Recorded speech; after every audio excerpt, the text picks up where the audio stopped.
Si vous appréciez notre travail, n'hésitez pas à nous soutenir en likant ou en partageant la vidéo ou grâce à notre Utip.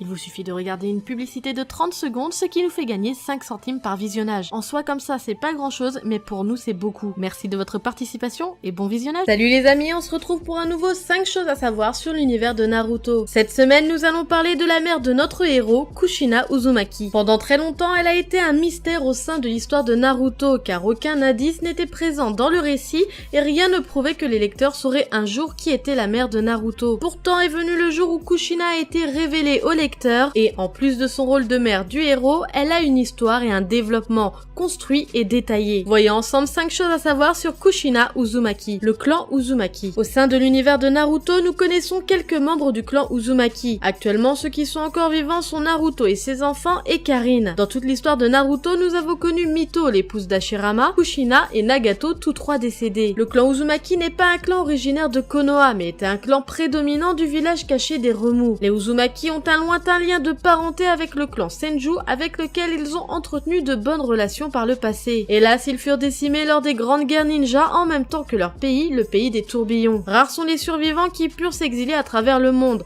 mais il y en a eu, sinon Nagato et Karin n'auraient pas vu le jour. Depuis, les ninjas de Konoha arborent le symbole des Uzumaki sur leur uniforme en mémoire à l'amitié envers les membres défunts de ce clan. Les membres du clan Uzumaki possédaient une grande longévité et une maîtrise de l'art des sauts appelé le Fuinjutsu. Selon les dires de Kabuto, les Uzumaki étaient dotés d'une capacité incroyable de régénération. Leur maîtrise du Fuinjutsu leur a valu une grande renommée dans le monde entier, et également de la crainte et du respect qui conduit finalement à la destruction du village et du reste du pays des tourbillons. Le Fuinjutsu est l'art ninja le plus complexe et difficile à apprendre.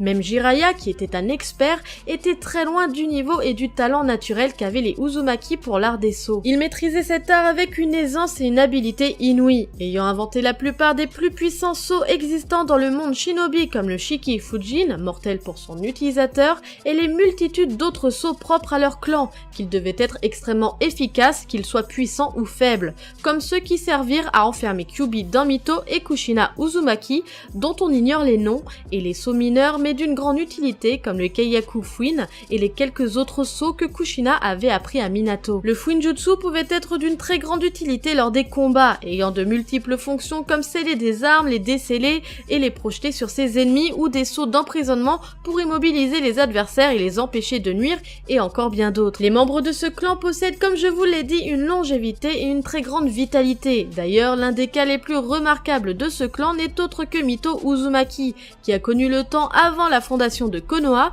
jusqu'à la nomination d'Hiruzen Sarutobi en tant que Hokage. Cette vitalité est également la raison pour laquelle Kushina survécut à l'extraction de Kyuubi, bien qu'elle fût considérablement affaiblie après son accouchement. Le clan Uzumaki avait également la particularité que les membres de ce clan étant Jinchuriki, même après que le sceau soit brisé, survivaient, comme Kushina pendant la nuit de l'attaque de Kyuubi. Après que le sceau soit brisé et Kyuubi libéré, elle resta en vie grâce à sa forte vitalité héritée de son clan. Les membres du clan Uzumaki possèdent une grande volonté de vivre et une endurance très impressionnante. Ils excellaient dans les techniques de Fuinjutsu et ils étaient talentueux dans le domaine du Taijutsu, dû sûrement à leur lien lointain avec les Senju. Ils avaient aussi une longévité et une vitalité très grande. Toutes ces compétences firent du clan Uzumaki l'un des clans les plus redoutés du monde shinobi. Le clan Uzumaki fit dissous lors de la destruction de leur village, même s'il en reste quelques survivants. Kushina et Minato. Kushina est arrivée à Konoha alors qu'elle était encore qu'une enfant pour devenir la nouvelle hôte de Kyuubi. Lors de son premier jour à l'académie, on lui demanda quel était son rêve et Kushina répondit qu'elle souhaitait devenir la première femme Hokage. Les élèves natifs de Konoha n'apprécièrent pas que la nouvelle convoite le titre de Hokage. Ils la prirent en grippe et se moquèrent d'elle,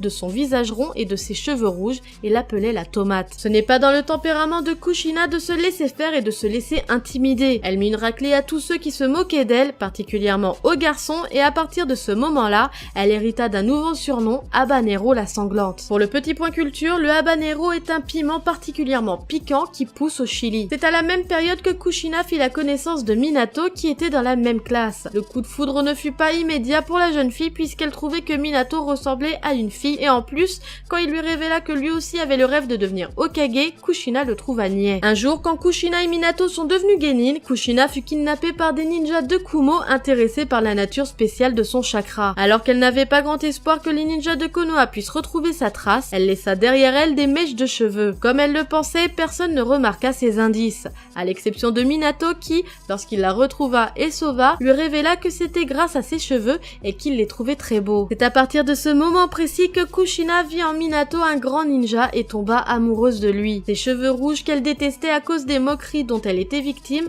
devinrent le lien indestructible avec son âme sœur. Et depuis ce jour, Kushina aime ses longs cheveux rouges. L'hôte de Kyuubi. Il est important de savoir que Kyuubi n'a eu pour hôte que des membres du clan Uzumaki. Avant Naruto, c'était Kushina et encore avant, c'était Mito et elle était la première. Comme je vous l'ai dit, Kushina avait été envoyée à Konoha pour devenir la seconde Jinchuriki de Kyuubi. Elle fut choisie car elle avait un puissant chakra. Les femmes Jinchuriki ont une particularité comparée aux hommes, c'est qu'elles n'ont qu'un seul moment où elles peuvent perdre le contrôle de leur bijou, c'est au moment de donner naissance à un enfant. Chez une femme Jinchuriki, une grossesse dure 10 mois. Il n'y a pas d'informations par rapport à la relation entre Kushina et Kyuubi, mais selon le tempérament et les dires du renard, ils n'avaient pas une relation très développée. On peut penser que la relation que Kushina avait avec le démon renard était la même que celle de Naruto avec lui tout au long du manga avant de devenir son ami. Lorsque Naruto rencontre sa mère, Kushina lui révèle l'histoire de sa vie mais également celle du premier hôte de Kyuubi. La première Jinchuriki de Kyuubi, Mito Uzumaki, était aussi une femme ninja du village des Remous, et surtout l'épouse du premier Hokage. Elle avait scellé le renard à 9 queues en elle au moment du combat entre son époux et Madara Uchiwa. Quand elle arriva à la fin de sa vie, il fallut désigner un nouvel hôte pour Kyuubi, et Kushina fut choisi en raison de son puissant chakra. Seules 3 personnes, le troisième Hokage et les 2 membres de son conseil, étaient au courant de ce projet. Pourtant, Kushina explique que, bien qu'elle était Jinchuriki, elle fut comme son prédécesseur, heureuse. C'est lors de l'accouchement de Kushina que Tobi saisit l'occasion de s'emparer de Kyuubi et de le libérer. Kushina étant une Uzumaki, elle a réussi à survivre à l'extraction du démon de son corps et à pouvoir se mouvoir même si c'était avec difficulté. Une puissante kunoichi. La partie ninja du personnage de Kushina n'a pas été des plus développées. Pourtant, selon les dires d'autres personnages de la série, elle aurait été une kunoichi redoutable, à l'instar de son fils. Selon Tsunade, son tempérament et ses jutsu ressemblent à ceux de Naruto. Même si l'on ne connaît pas les techniques de combat de Kushina, on sait toutefois, d'après les dires de Jiraiya et de Tsunade,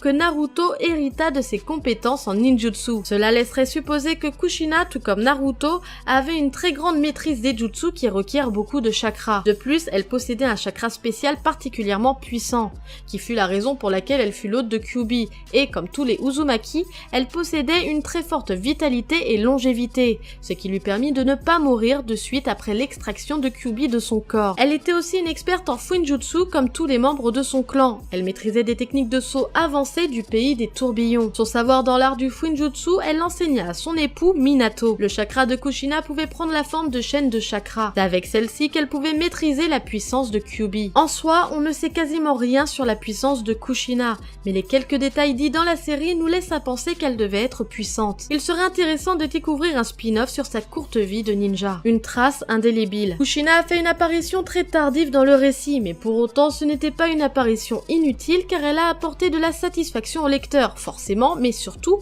le peu de temps qu'elle est apparue lui a suffi pour laisser une trace indélébile dans la continuité du récit. Lors de son apparition, sa ressemblance avec Naruto nous saute aux yeux, que ce soit physiquement ou mentalement. Kushina était une jeune femme dynamique, bavarde, quelque peu bagarreuse et garçon manqué. Elle ne semblait avoir peur de rien d'après les dires de Mikoto Uchiwa, la mère d'Itachi et de Sasuke, et étant enfant, elle n'hésitait pas à corriger violemment ceux qui se moquaient d'elle, plutôt que de pleurer dans un coin. Lorsqu'elle était gênée ou stressée, Kushina avait un tic nerveux de finir ses phrases par l'exclamation Datebane, tic que reprendra en partie Naruto en disant Datebayo, ainsi que son petit-fils Boruto qui dit Datebasa. Himawari ne sera pas sans reste puisqu'elle hérite de sa colère explosive. Comme quoi, même si elle n'avait pas un rôle des plus importants, il a suffi à Kushina que quelques pages ou quelques minutes pour partager sa joie de vivre et laisser une trace dans le récit de Naruto. De 5 choses à savoir sur Kushina Uzumaki se termine, j'espère qu'il vous aura plu. N'hésitez pas comme d'habitude à me partager par commentaire vos anecdotes et vos appréciations par rapport à ce personnage. Likez et partagez la vidéo, ça fait toujours super plaisir et surtout n'hésitez pas à vous abonner si vous ne l'êtes pas encore. Sur ce, moi je vous laisse à la prochaine. Tchuss!